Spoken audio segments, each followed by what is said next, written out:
جس سے آپ محبت کرتے ہیں، جسے آپ رہنما مانتے ہیں، اس کو اگر سمجھنا ہے تو کٹر دشمن سے پوچھیے، کٹر دشمن سے پوچھیے۔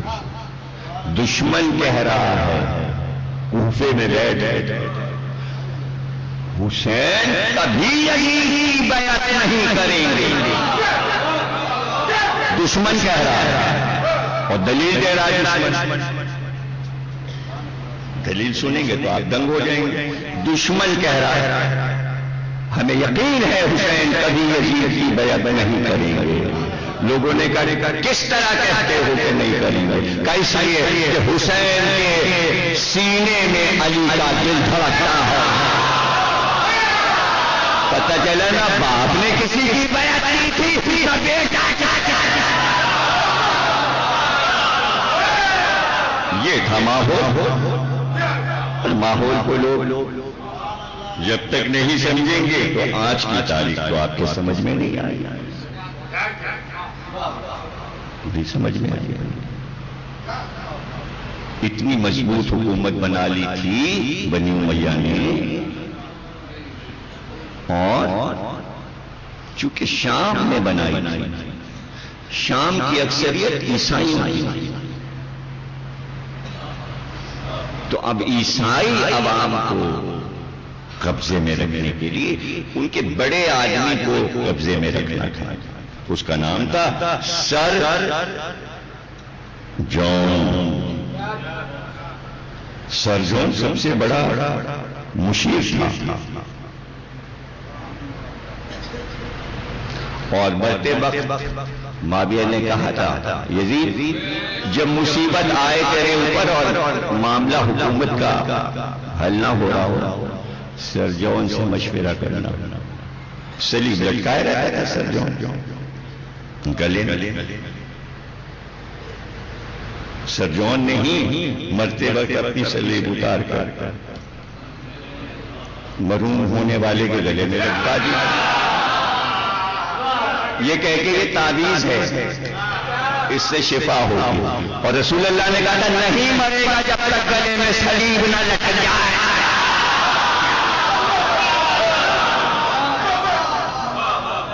ہر تاریخ میں یہ رسول اللہ کا بیان موجود ہے۔ سلیب لٹکی اور مرا۔ اب ظاہر مصیبت تو آئی نا، کیا اطلاع آئی کہ حسین سفر میں ہیں اور اپنے چچا زاد بھائی مسلم بن عقیل کو روانہ کیا ہے کوفے کی طرف۔ نعمان بن بشیر وہاں کا گورنر ہے، بلایا اس نے سر جون کو اور کہا کہ اب کیا ہوگا؟ ابو طالب کا پوتا، عقیل کا بیٹا کوفے پہنچ گئے، اب کیا ہوگا؟ پورا علاقہ نکل جائے گا۔ سوجن نے کہا کہ اگر تیرا باپ زندہ ہو کے تیرے سامنے آئے اور وہ کچھ کہے تو مانے گا؟ کہا بالکل مانوں گا۔ جیب سے پرچہ نکالا، کہ یہ تیرے باپ نے تحریر لکھی تھی کہ اگر کوفے میں کچھ گڑبڑ ہو تو فوراً عبید اللہ ابن زیاد کو گورنر مقرر کرنا، سب معاملات ٹھیک ہو جائیں گے۔ خوش ہو تحریر کو پڑھ کے خوش ہو گیا۔ اس وقت ابن زیاد بصرے کا گورنر فوراً خط لکھا بصرے سے نکل، بصرے کی گورنری بھی تیرے پاس اور کوفے کی بھی تیرے پاس۔ وہیں تقریر کی اس نے کہا میں اپنے بھائی کو قائم مقام بنا رہا ہوں بصرے میں اور میں کوفے جا رہا ہوں، دونوں گورنریاں میرے پاس ہیں، اور جس نے میرے بھائی کے خلاف آواز اٹھائی اس کے گھر کو تباہ و برباد کر دوں گا اور عورتوں کو قیدی بنا۔ دھمکی دے کے بصرے سے نکلا اور چالاکی کی، چالاکی مکاری عیاری، یہ تو سب چونکہ شیطان حلول کر جاتا تھا، دشمنان اہل بیت میں شیطان حلول کرتا تھا، پورا مجسم اتر جاتا تھا۔ آپ تو یہ سنتے نا شیطان نے فلاں کو بہکا دیا، یعنی قریب سے گزر گیا۔ یہاں اسے بڑا کام باریک کرنا پڑتا تھا تو اندر اتر کے کام کرتا، خوب مضبوط بنا تو حلول کیا ہوا شیطان، تو وہ لباس پہنا جو بنی ہاشم پہنتے تھے، کالا امامہ، کالی اباگ، پٹکا، اور اماری میں بیٹھا ہوں.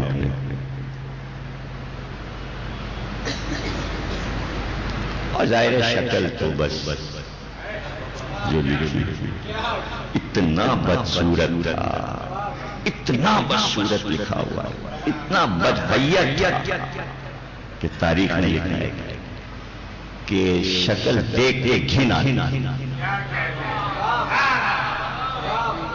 سور اور کتے سے مشابہ تھی شکل. یہ تمام تاریخ نے لکھا ہے. اچھا کوئی یہ کہ بھئی تاریخ ابو الفدا، تاریخ طبری اور طبقات ابن سعد، یہ کہاں آپ گھومتے پھریں گے؟ ایک چھوٹی سی کتاب بتاتا ہوں، اسے ضرور پڑھیے.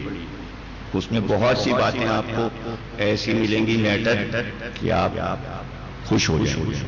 کتاب کا نام ہے خلافت اور ملوکیت. مصنف ہیں مولانا ابو الاعلی مودودی، امیر جماعت اسلامی. جو کچھ پڑھ رہا ہوں یہ میں خلافت اور ملوکیت سے پڑھ رہا ہوں، ایک ایک لفظ. اور یہ پورا چیپٹر انٹرنیٹ پہ پڑھا ہوا ہے خلافت اور ملوکیت کا. کمپیوٹر کھولیے اور پڑھ لیجیے. جب ہے موجود کتاب بھی ہے، لے آئیے بازار سے پڑھ لیجیے. وہ دھجیاں اڑائی ہیں مولانا مودودی نے ابن زیاد کی اور اس کے باپ زیاد کی. کہ آپ کتاب پڑھ کے پورا شجرہ لکھا ہے مولانا مودودی نے خلافت اور ملوکیت کیا، باپ اور بیٹے دونوں کا. اب یہ نہ ہو کہ مولانا کی کتاب پڑھ کے آپ یہ کہہ دیجیے یہ فحش باتیں مولانا لکھتے تھے.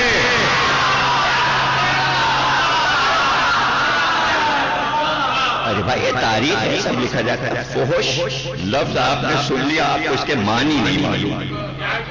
اس کے معنی فحش کے معنی ہے جو نہ ہو اور کہا جائے، یہ فحش ہے. اور جو حقیقت ہو نہیں سمجھ. ایک آدمی اچھا بھلا ہے، اچھا بھلا ہے، آپ نے اس کی چیڑ بنا لی تو کدو ہے. وہ کدو نہیں ہے، یہ ہے فحش بات، یہ ہے فحش بات. نہیں سمجھ. ایک آدمی بیمار نہیں ہے، آپ نے کہی تو بیمار ہے، شکل سے مریض نہیں ہے. دونوں آنکھیں آپ نے کہا اندھے ہو، یہ فحش ہے. اور اگر واقعی اندھا یا کانا ہے اور آپ نے کہا یہ فحش نہیں، یہ فحش نہیں. بنی امیہ کیا تھے جو تھے، اگر وہ کہہ دیا تو یہ فحش نہیں ہے، یہ حق ہے. اور یہ قرآن کی آیت سورہ نون والقلم کی 13ویں آیت ہے. اتل بعد ذالک زنین.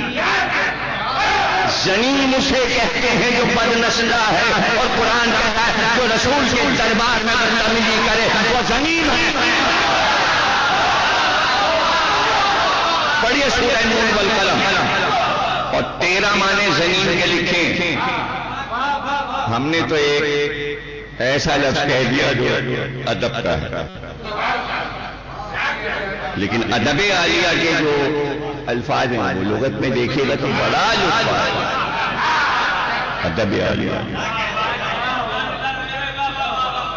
تو اب دیکھیے اس نے چالاکی کیا کی. اس کو پتا ہے کہ کوفے میں حسین آنے والے، کوفے والے خط لکھ چکے ہیں اور سب کو انتظار ہے حسین آنے والے. تو سرے شام یعنی مغرب کے قریب داخل ہوا کوفے میں. تو مجمع تو انتظار میں اب حسین کی سواری آئی. یہ ہماری لے کے داخل ہوا. مجمع کہہ رہا ہے فرزند رسول مرحبا، فرزند رسول مرحبا. سب حسین سمجھ رہے. کوفے کے عوام ایسے تھے کہ کوئی پہچان، کوئی چیز، کچھ ایسی عقل مندی والی بات نہیں کہ دیکھ لیتے کہ اس سماری میں ہے کون، بس سمجھ لیا حسین ہے تو آ گئے۔ آپ دیکھیے کمکلی، دیکھیے کہ سنا تو ہوگا کہ اکیلے نہیں آئے ہیں، پورا کارواں چل رہا ہے، پورا خاندان چل رہا ہے، تو پتہ چلا معرفت نہیں تھی۔ اگر معرفت ہوتی تو ادھر ادھر دیکھ کے کہتے عباس کدھر ہے، علی اکبر کدھر ہے۔ اب سمجھے اتنا ہم عزاداری میں اتنا زور کیوں دیتے ہیں، یہ عباس ہے یا علی اکبر ہے، تاکہ محشر میں جب حسین کی سواری آئے تو کہیں ابن زیاد کو نہ سمجھ لیں۔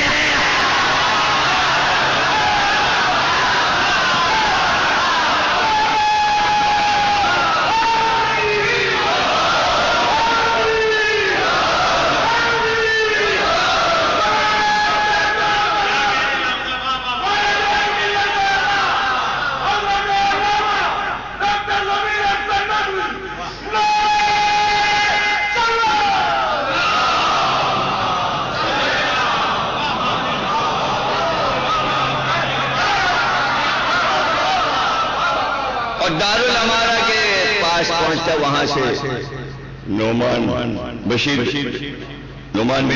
جا کے کہتا ہے فرزند رسول دارالامارہ میں گھسنے کی کوشش مت کیجیے، آپ یہاں سے واپس جائیں، دارالامارہ کا دروازہ نہیں کھلے گا۔ اور وہ جو 40,000 کا مجمع پیچھے اس کے آ رہا تھا، فرزند رسول معاذ اللہ سمجھ کے اب کیا کریں، ابن زیاد نے ہماری سے اپنے منہ سے نقاب ہٹائی اور کہا میں ہوں، تو پھر اس نے پہچانا کہ یہ تو عبید اللہ ابن زیاد ہے۔ اب کیا کریں، جلدی سے دروازہ کھولا اور اندر یہ گھس گیا۔ تو مجمع نے کہا لعنت، یہ تو عبید اللہ ابن زیاد تھا، ہم سمجھتے تھے حسین ابن علی۔ ایسے احمد کوفے والے آپ برا نہیں مانیں گے، پکی بات کیجیے تو ایک بات کہوں گا، آپ شامل نہیں ہوں گے اس میں، یہ میں وعدہ کرتا ہوں۔ کراچی اور کوفہ 61 ہجری کا ایک ہی ہے۔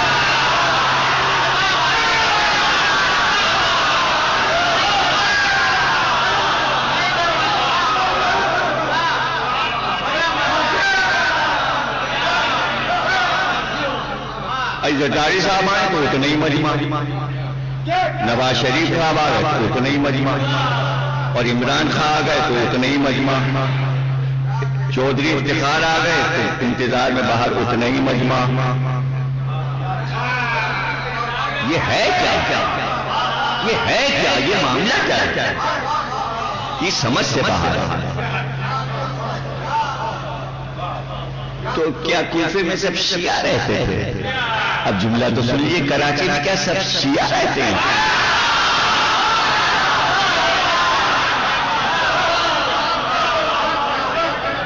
ابھی وہ عام محرم کی وجہ سے یہ سمجھتے ہیں کہ کراچی شیعہ ہے، اور نمائش سے لے کے ایرانیان بس شیعہ۔ یہ خوش فہمی دیکھی، وہ آواز آئی سنی کی، انہوں نے بتایا کہ سنی بھی ہیں لالو شیخ کے، شاہی نواب صاحب نے بتایا۔ حضرت شیعہ سمجھتے ہیں شیعہ، حالانکہ اس جلوس میں سنی بھی ہوتی ہے، جوڑتے ہی نہیں سنیوں کو۔ اس دن عاشور کے دن، چہلم کے دن سنیوں کو شیعہ جوڑتے ہی نہیں۔ وہ تو جب بم کا دھماکہ ہوا تو مرنے والے زیادہ سنی تھے، تو پتہ چلا لوگوں کا اچھا وہ جنگ کا صحافی بھی تھا فہیم، اس کے بچے بھی مرے، اور وہ ساجد کی بھاوج بھی تھیں، اور وہ بھی تھیں، وہ بھی سنی، انہوں نے سبھی لگائی ہوئی تھی، وہ تبرک بانٹ رہے تھے، وہ تبرک بانٹ نہیں تھے، ارے وہ سب سنی کر رہے تھے۔ اچھا سنی آتے ہیں جلوس میں، بھئی یہ باتیں نہ اس کی شرح کی ضرورت ہے، مختصر یہی تھی کوفے والوں کی بات۔ جب چاہتے تھے کوفے والے برا نہ ماننا، جب چاہتے تھے کوفے والے شیعہ بن جاتے تھے، جب چاہتے تھے سنی بن جاتے تھے۔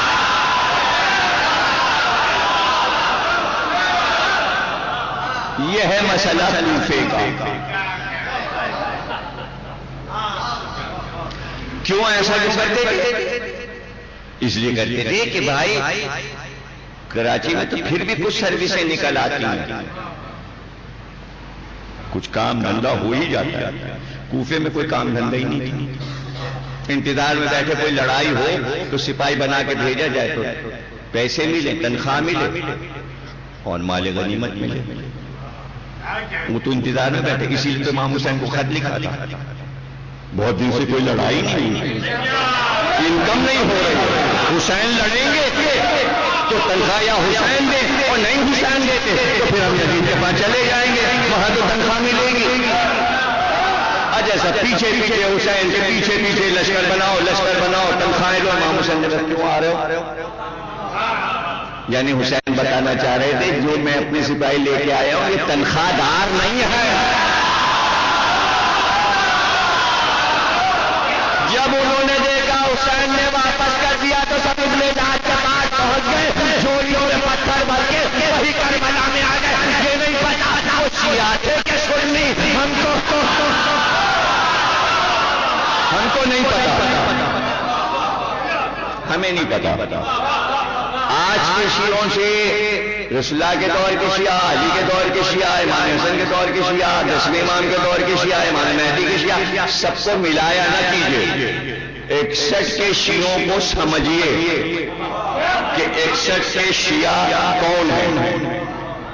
61 کے شیعوں کی پہچان بتا رہا ہوں. سن 61 ہجری میں اس کو شیعہ کہتے تھے جو علی کو چوتھا خلیفہ نہ مانے، غدیر والا پہلا مانے. ارے پوری مملکت علی کو چوتھا مانتے تھے، اس کے شیعہ کوئی بھائی نہیں. کل 72 نکلے جو علی ولی اللہ.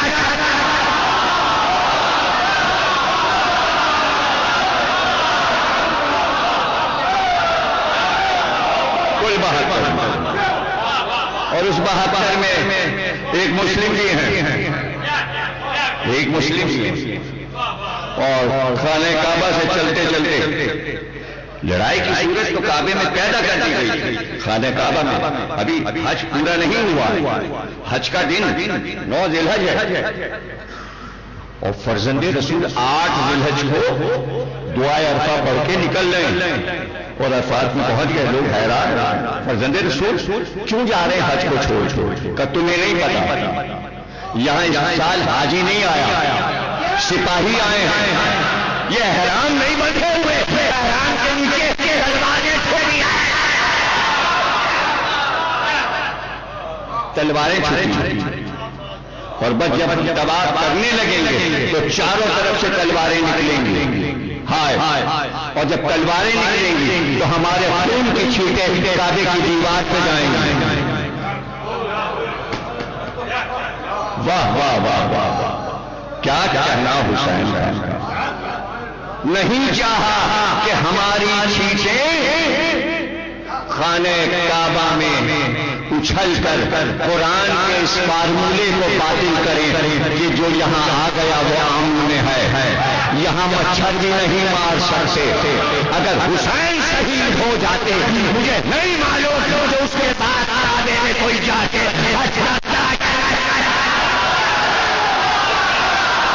مجھے نہیں پتا.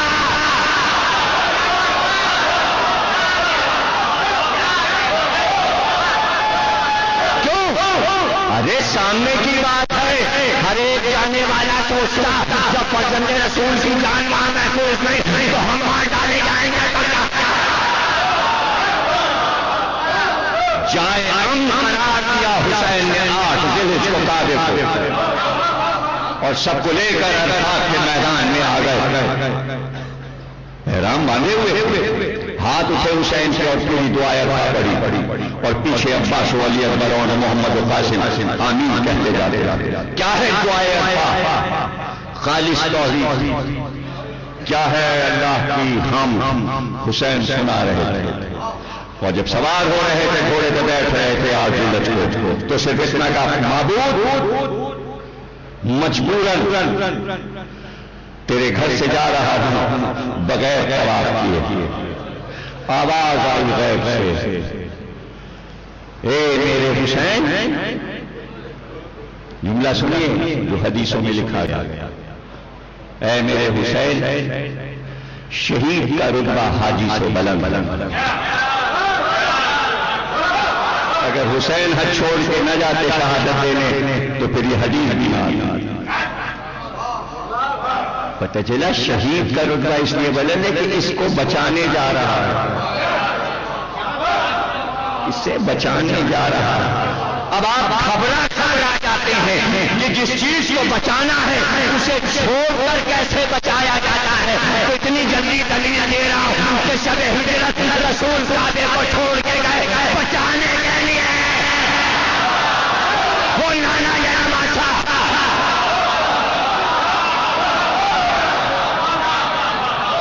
انہوں نے ہجرت کر کے کعبے کو بچایا مکے سے، نواسے نے ہجرت کر کے بچایا کعبے، بچا ہوا ہے، محفوظ ہے، کوئی خطرہ نہیں ہے۔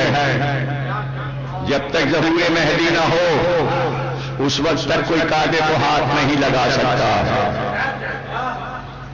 ہے، محفوظ کر دیا حسین نے۔ یہ دوسری بات ہے کہ کعبہ حسین کے احسان کو نہیں بھولا، اس نے کہا بھائی اب تو ہم بھی سیاہ پوش ہوتے ہیں، اتارو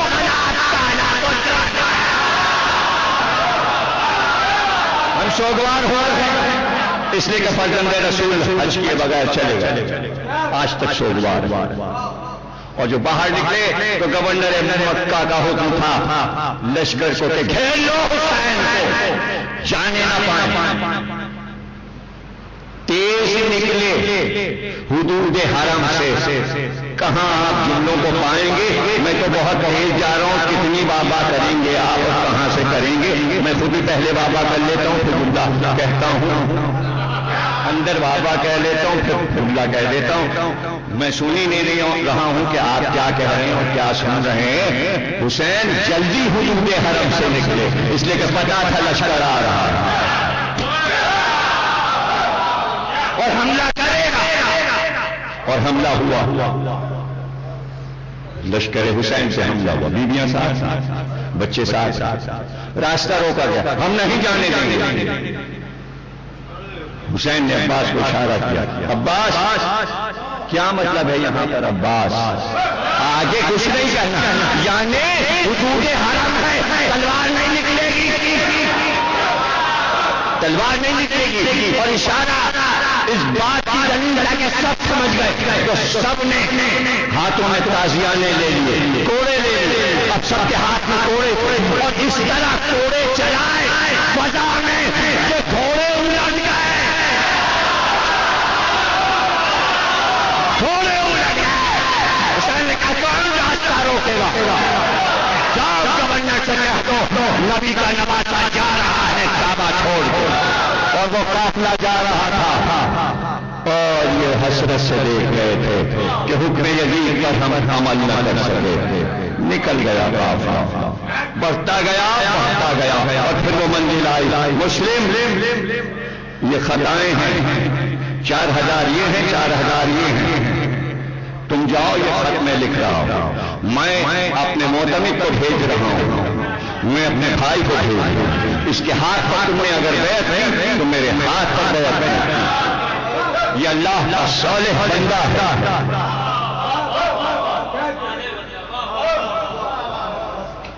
یہ فقیہ ہے، فقیہ کو فیصلہ کرنے کا حق ہے، شریعت ہے۔ دو کو فقیہ کہا ہے کربلا میں حسین نے، یا مسلم کو یا حبیب کو۔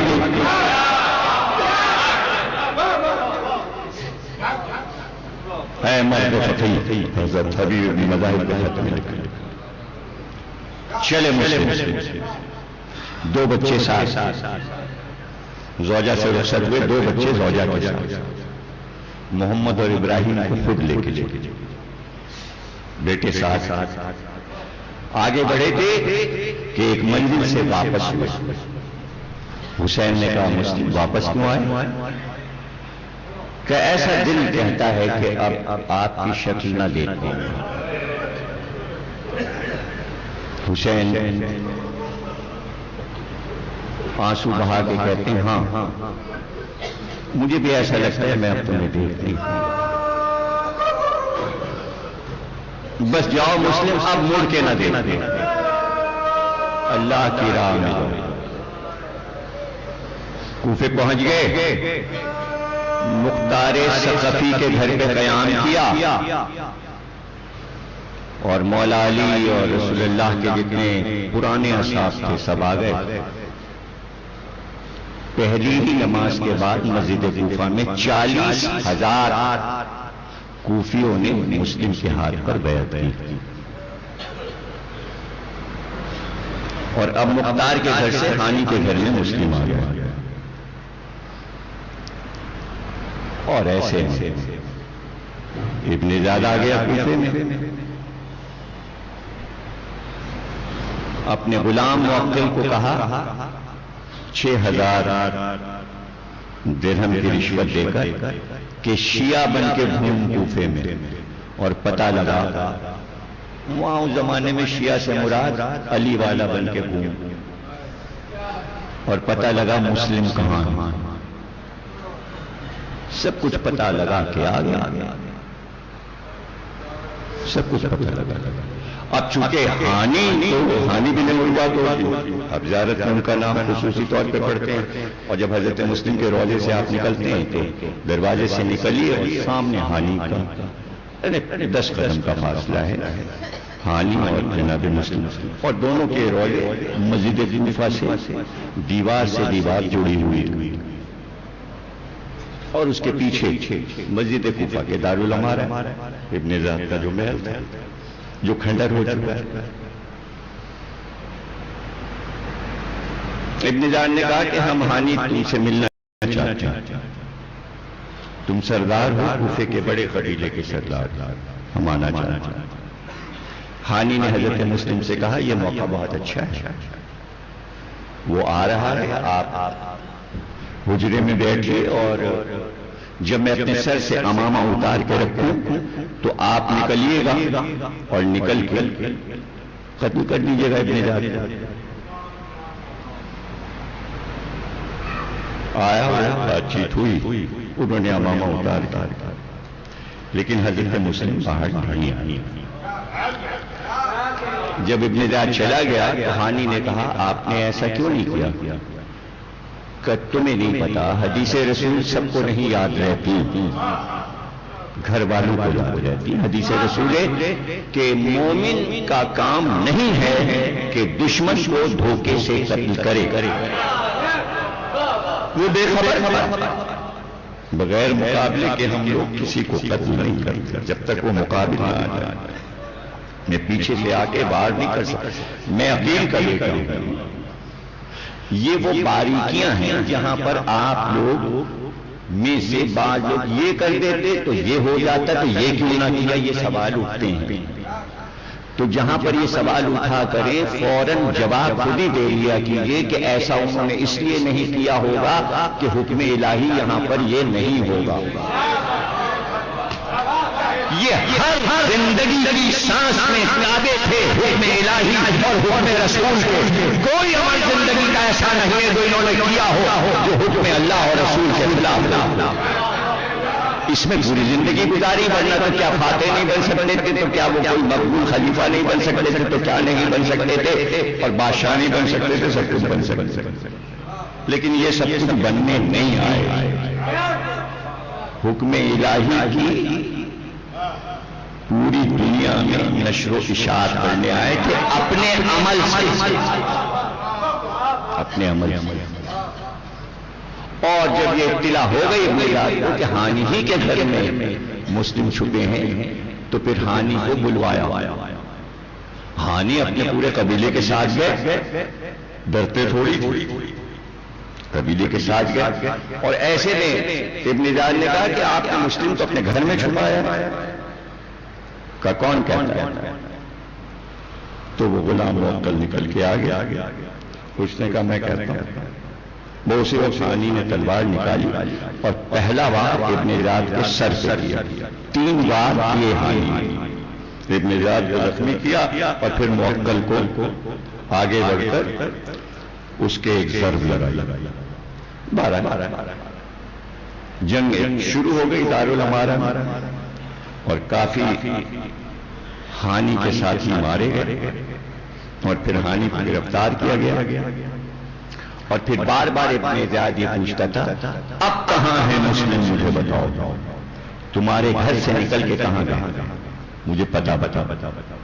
تو یہ پورا تاریخ کا واقعہ ہے، ہانی کی زیارت ہے، واقعہ ہے، پوری شہادت ہے، اور اسے مرزا دبیر نے نظم کیا ہے مرثیے میں. اور یہاں پر جو جواب دیا ہے ہانی نے ابن زیاد کو کہ دشمن کو مسلم کا پتہ بنا، اور اس کے بعد جو مصرع چھٹا مصرع بن کر لیا ہے وہ پڑھتا ہوں، جو ہر سال پڑھتا ہوں کہ ہانی نے ابن زیاد سے کہا مرجانہ کے بیٹے مجھے مر جانا ہے، مرجانہ کے بیٹے مجھے مر جانا. ایک مصرے میں پورا شجرہ ابن زیاد کا بتا دیا مرزا دبیر نے. مختار نامے میں تفصیل سے پڑھتا ہوں، جب مختار نامہ پڑھوں گا تو شرابی کر دوں گا. آج تو شہزادے کی مجلس سے آگے نکل جاؤں. ہانی کا سر کاٹ کے ابن زیاد نے دارالعمارہ سے باہر پھینک دیا تاکہ دہشت پھیل جائے. دہشت پھیل گئی کوفے میں، اس لیے کہ اتنے بڑے سردار کا سر کاٹ لیا. اب ظاہر ہے کہ مسلم جہاں بھی جائیں گے انہیں پتا ہے کہ جس طرح ہانی مارے گئے میں کسی جگہ بھی قیام کروں گا تو اس کی بھی موت لکھی ہے. اس لیے مسلم نے کوفے کی گلیوں میں چلنا شروع کیا. چلتے جاتے ہیں، کبھی اس گلی میں، کبھی اس گلی میں، کبھی چلتے چلتے باب کندہ محلے میں پہنچتے ہیں اور اس شارع پہ چلے جا رہے ہیں. اور کوفے میں سناٹا ہے، ہر گھر کا دروازہ بند ہے، ایک شخص بھی شارع پہ نہیں دکھائی دے رہا، گلی گلی باہر کوئی نہیں. سائیں سائیں شہر کر رہا ہے. باب کندہ کا وہ راستہ جا کے ایک جگہ بند ہو جاتا تھا، آگے راستہ ہی پھر وہاں سے واپس ہوئے. اب جو واپس ہوئے تو یہ دیکھا کہ پورا شہر سائیں سائیں کر رہا ہے، لیکن ایک عورت اپنے گھر کے دروازے کے باہر کھڑی ہے، اور کبھی وہ اندر جاتی ہے اور پھر باہر آتی ہے اور پھر شارع پہ کھڑی ہوتی، کبھی مڑ کے ادھر دیکھتی، کبھی مڑ کے ادھر. وہیں جا کے بیٹھ گئے. باہر اس کے مکان کے چبوترے پر پیر لگا کے بیٹھ گئے. کچھ دیر تک تو اس عورت نے دیکھا اور پھر قریب آئی کہ یہاں کیوں بیٹھا ہے؟ مسافر ہے؟ کہاں مسافر ہے؟ مسافر تاریخ نے اس عورت کا نام توآ لکھا، توئے واو عین مد والی ہے توآ. اور یہ اشس کی بیوی اور اشس کی دوسری بیوی. پہلی بیوی سے جو بیٹے ہیں ان کے نام ہیں محمد ابن اشس، قیس ابن اشس، عبداللہ ابن اشس، اور اس سے جو بیٹا ہے اس کا نام ہے بلال ابن اشس. اور بلال دارالعمارہ میں ملازم، ابن زیاد کا ملازم، مطلب جو بھی آئے گورنر ہو کے اس کا ملازم.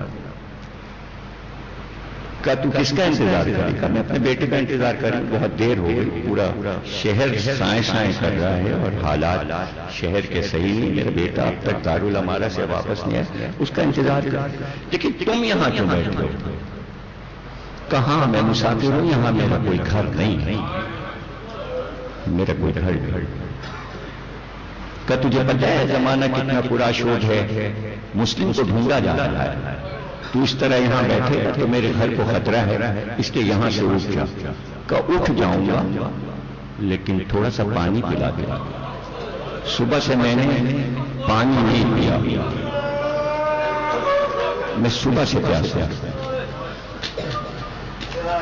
کا کوئی عزیز رشتے دار کہاں؟ سب ہیں، میرے بھائی بھی، میری بہنیں بھی، بچے بھی، بیوی بھی ہے، گھر بھی، سب کچھ ہے، پر یہاں کچھ نہیں ہے. یہاں جہاں مسافر وہ گئی جلدی سے اور جا کے ایک کوزے میں پانی بھر کے لے آئی. مسلم نے پانی پیا اور ایک آہ کی اور آسمان کو دیکھا. اس نے کہا پانی تو نے پی لیا، اب اٹھ جا، اب یہاں سے جا. کہاں جاؤں؟ کہاں جاؤں؟ جب یاس و حسرت اس نے دیکھا تو توا نے کہا کہیں تو مسلم کے ساتھ تو نہیں آیا تھا، مسلم کا ساتھی تو نہیں ہے؟ تو تاریخ میں سر جھکا کے کہا میں ہی تو مسلم ہوں، میں ہی تو مسلم ہوں.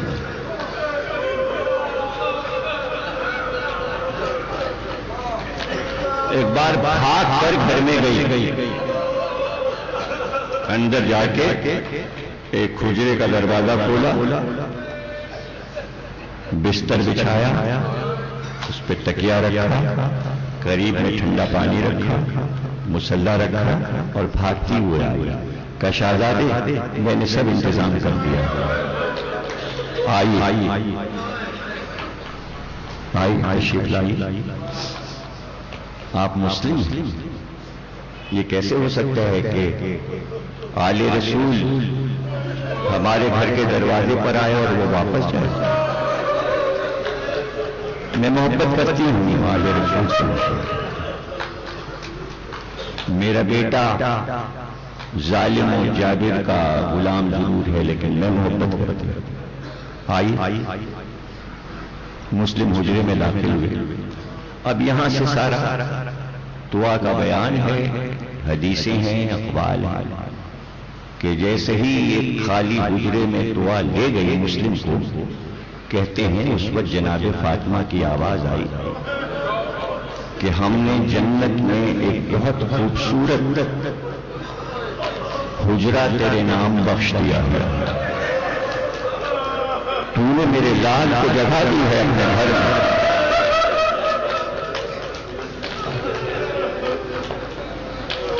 اور یہاں سے توا کے بیانات ہیں کہ پوری رات اس حجرے سے جو فصیح و بلیغ تلاوت کی آواز تھی، دعاؤں کی آواز تھی، رات بھر مسلم نے عبادت میں گزاری، مصلی پر ہی رہے.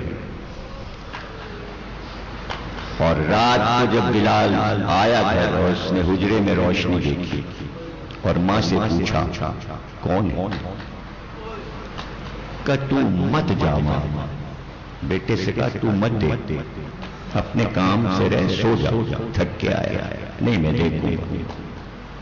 سمجھ گیا کہ ماں نے مسلم کو مان کیا. صبح ہونے سے پہلے ابن زیاد کو خبر پہنچا دی میرے گھر میں ہے مسلم. بس بھائی تقریر ہو گئی اور میں نے آپ کو زحمت دی، 5-10 منٹ کی زحمت ہے اور تابوت برآمد ہوگا، ماتم ہوگا. نقی صاحب بھی تشریف لے آئے ہیں، ذل رضا صاحب بھی 2-3 شعر نوحے کے پڑھیں گے، ماتم کریے گا، فرصہ دیجیے گا. اور یہی ایک آپ کا تو امتیاز ہے کہ آپ ہر موقع پر تعزیت ادا کر دیتے ہیں. یہ آپ کے لیے بہت بڑا نامہ اعمال کا ایک نورانی آپ کے پاس خزانہ جس میں کسی چیکنگ کی ضرورت نہیں ہے کہ کچھ آپ سے پوچھا جائے. اتنا آپ کے پاس روحانی طاقت والا اعمال نامہ ہوگا، روحانی طاقت والا.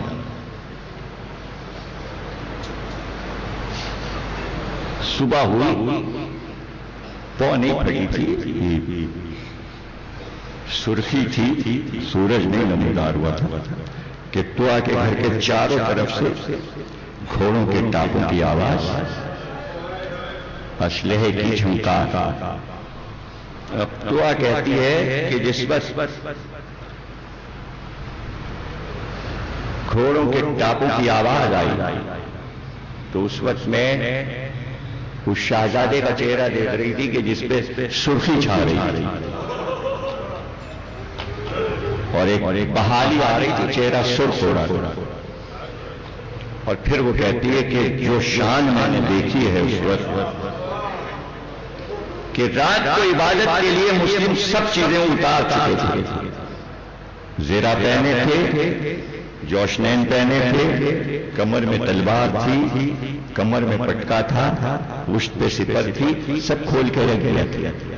وہ کہتی ہے پہلی بار میں نے کسی ہاشمی جوان کو سپاہی پھر سے بنتے دیکھا، اور جیسے جیسے زیرہ بختر پہن کر، جوشنین پہن کر اب جو سپاہی نے کمر میں تلوار لگائی تو وہ کہتی ہے میں مسلم کی شجاعت دیکھتی رہ گئی کہ چاروں طرف سے گھر گھر گیا ہے، لشکر آ گیا ہے، محمد ابن اشعث آ چکا ہے 500 سپاہی لے کر، اور مسلم ہے کہ تیار ہے، تو کہتی ہے میں شہزادے کی کمر سے لپٹ گئی، اور میں نے کہا شہزادے میں تنہا آپ کو نہیں جانے دوں گی، 500 کا لشکر ہے اور آپ تنہا، بس آپ میرے گھر میں رہیے، میں آپ کی سپر بن جاؤں گا۔ کہ تو آ میں شریعت محمدی پر عامل ہوں، ایک ہاشمی کے ہوتے ہوئے کسی عورت کے گھر میں نامحرم گھسائیں، مسلم کو یہ برداشت، اس سے پہلے کہ کوئی سپاہی تیرے گھر میں ابن زیاد کا داخل ہو، مسلم باہر ہوگا تاکہ تیرا گھر محفوظ رہے، تیری چار دیواری محفوظ رہے، تیرے سر کی چادر محفوظ رہے۔ مسلم تم پر سلام، تم پر سلام، شریعت محمدی کو بچانے نکلے ہی ہو تم لوگ، تمہارے یہ بیانات منشور ہیں اسلام کے، اور تو آ کہتی ہے بار باہر نکلو، پیدل تھے اور چاروں طرف سے تیروں کی بارش ہوئی، تلوار لے کر سپاہی بڑے، کہتے ہیں میں نہ بھولوں گی کہ کس شجاعت کے ساتھ جیسے شیر اپنے شکار کو پکڑتا ہے، مسلم جو تلوار لے کر چلے تو جنگ ہوتی جاتی تھی، لشکر پیچھے الٹتا جاتا تھا، مسلم آگے بڑھتے جاتے تھے، میں مسلم کے پیچھے پیچھے لڑائی دیکھتے ہوئی آگے بڑھتی جاتی تھی، اور میں نے دیکھا کہ چند لمحوں میں لشکر ختم ہو گیا اور مسلم للکار رہے تھے، 500 سپاہی گلیوں میں کاٹ کے تھے، مسلم فوراً اشعث کے بیٹے نے اپنے یاد کو پرچہ لکھا، لشکر اور کا 2 گھنٹے ہو گئے، 500 سپاہی بھیجے تھے، ایک آدمی تجھ سے گرفتار نہیں ہو رہا ہے، میں گرفتار کر کے لیا تاکہ میں اس کو یزید کے پاس روانہ کروں۔ کہ تجھے نہیں پتا لڑائی ہاشمی زبان سے ہے، محمد کے گھرانے والے سے لڑائی ہے، اکیلا ہے تو کیا ہوا، شیر ہے وہ،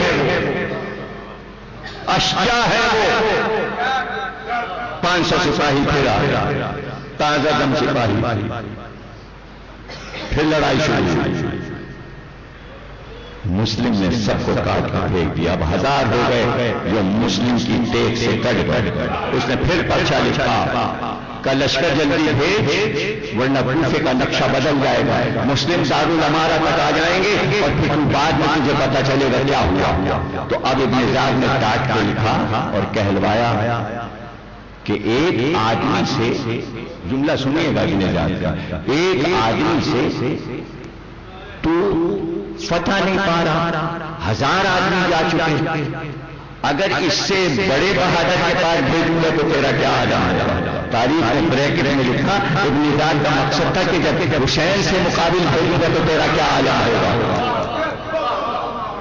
ابھی تو مسلم سے لڑ اور حسین سے لڑنے بھیج دیا تو پھر کتنے لشکر طلب کرے گا، یہ ہے جملہ ابن زیاد کا۔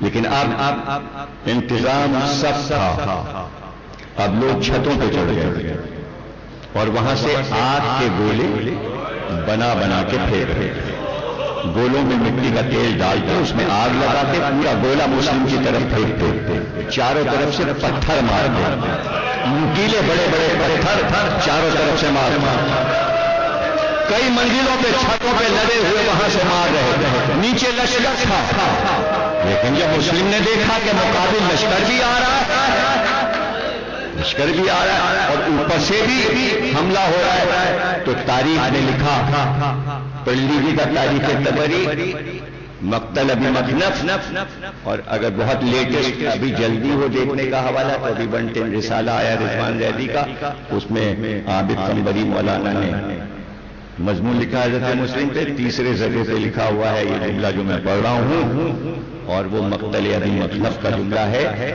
کہ سپاہی کو کمر سے پکڑ کے پٹکے سے گھوڑے سے اٹھاتے اور اٹھا کے ایک ہاتھ سے 2 منزل پر پھینکتے، اور جب وہ اوپر جاتا تو 5 کو لے کر اڑتا تھا۔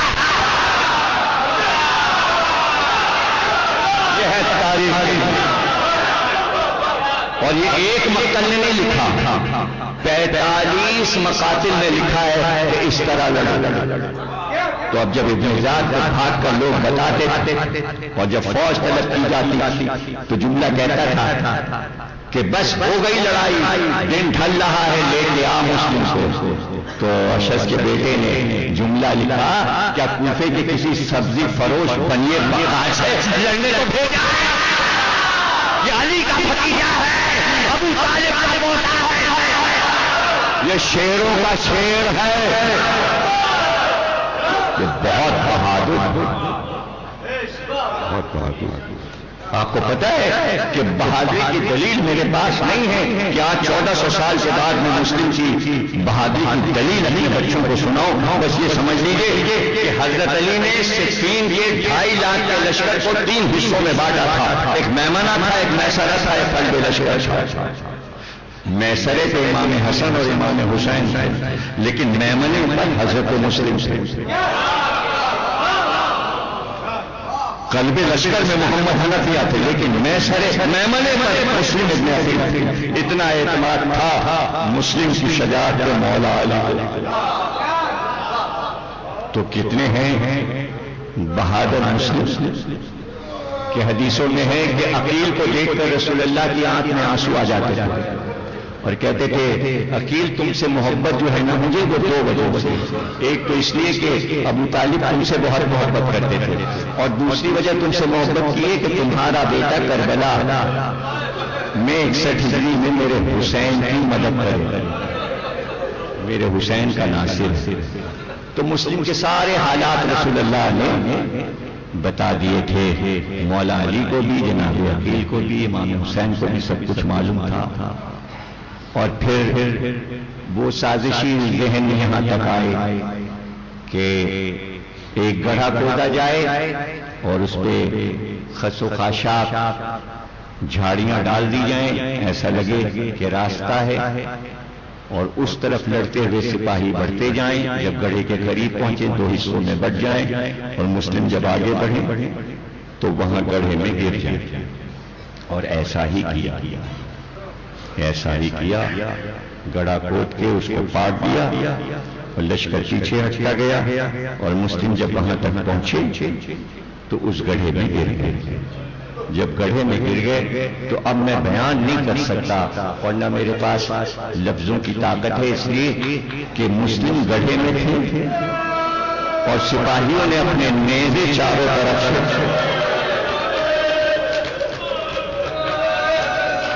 بہت زخمی ہو گئے، بہت اور ایک پتھر دہن پہ جو آ کے لگا تو دہن سے لہو گرنے لگا، دہن زخمی ہو گیا۔ اور پھر جب مسلم کو لے کر چلے تو بازوؤں کو رسی سے باندھ کر، لیکن عالم یہ تھا شیر کا کہ کئی آدمی دونوں طرف سے رسیاں کھینچتے تھے، چلنے میں اتنی طاقت تھی مسلم کے کہ 1-2 آدمی سنبھال نہیں پا رہے تھے، اور سینہ تانے ہوئے، سر کو اٹھائے ہوئے دارالعمارہ کے دروازے میں جو داخل ہوئے تو دیکھا پانی کی سرائیاں بھری رکھی ہیں، کا پانی پلاؤ، میں پیاسا ہوں، صبح سے لڑ رہا تھا، میں نے پانی نہیں پیا، پیاس لگی ہوگی۔ ایک سپاہی کوزے میں پانی بھر کے لایا، ہاتھ تو دونوں طرف سے کھینچے ہوئے تھے، رسی سے باندھ کر پلا، مجھے پانی پلا۔ اس نے کوزے کو دہن کے قریب کیا، جیسے ہی کوزہ منہ کے قریب آیا، آگے کے دانت کوزے میں گرے، پورا کوزہ خون سے بھر گیا۔ جملہ سننا، آسمان کو دیکھ کر کا پروردگار ایسا لگتا ہے اب نصیب میں پانی نہیں ہے۔ بھائی کربلا کا شہید ہے، کربلا میں تو سب کو پیاس آ جانا۔ پھر مسلم نے پانی نہیں پیا، پانی، اور ابن زیاد کے سامنے مشکل کسے ہوئے جب لے کر آئے تو کسی نے آگے بڑھ کر کہا امیر تو سلام نہیں کیا، کیا کہتا ہے یہ ملعون ہے، میرا امیر حسین، میرا امیر حسین ہے، میں اس کو سلام۔ مسلم تمہیں خبر نہیں، میں قتل کر دوں گا، کہاں قتل کر گئے مجھے معلوم ہے، لیکن اس ذلیل دربار میں کوئی قریشی ہے کہ نہیں؟ کوئی ہے قریشی کہ نہیں؟ عمر سعد آگے بڑھا کہ میں ہوں قریشی، قبیلہ بنی زہرہ کہ اگر قریشی ہے تو جانتا ہے یہ قریشی وصیت ضرور پوری کرتے ہیں مرنے والے کا، بولو کیا ہے وصیت؟ کا وصیت صرف اتنی ہے، صرف اتنی، کوفے میں میں قرضدار ہو گیا تھا، میرے مرنے کے بعد یہ جو میں زرہ پہنے ہوں بہت قیمتی ہے، یہ میرے چچا مولا علی نے مجھے دی، یہ رسول خدا کی زرہ ہے، اسے بیچنا اور اس سے میرا قرض ادا کر دینا۔ اور دوسری وصیت یہ ہے کہ حسین کہیں بھی راستے میں ہو فوراً انہیں خط لکھ دے کہ اب کوفے کی طرف نہ آنا، اور پھر ایک جملہ لکھایا اور کہا کہ یہ لکھ لے کہ حسین سے جانے والا یہ کہہ دے کہ کوفے کی طرف نہ آنا، اور اگر آنا ہی ہے تو بہن زینب نہ لانا۔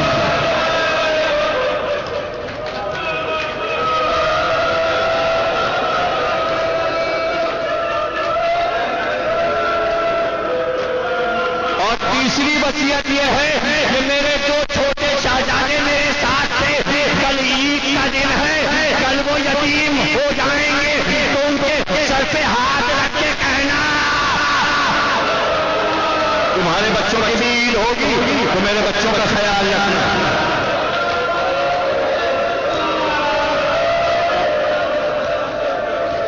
اب دونوں بچوں کی شہادت میں صبح کی مجلس میں 11 بجے پڑھوں گا، اور ہر سال دن کی ہی مجلس میں شہزادوں کی شہادت پڑھتا ہوں۔ اس وقت تقریر ختم ہو گئی اور تابوت برآمد ہوگا۔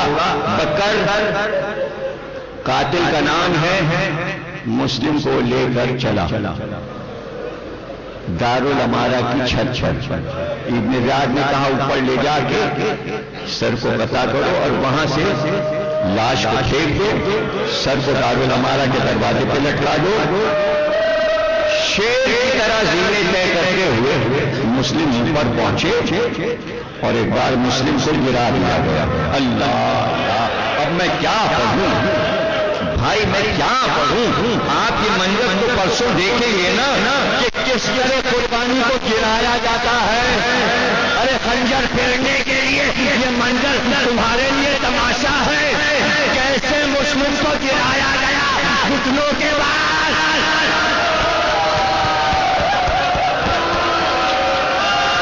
اور تلوار چل رہی تھی، اٹھ رہی تھی، ایک بار مسلم نے پکارا میرے آقا حسین ادھر ہو۔ جبریل نے زمینوں کو پست کیا، مسلم نے حسین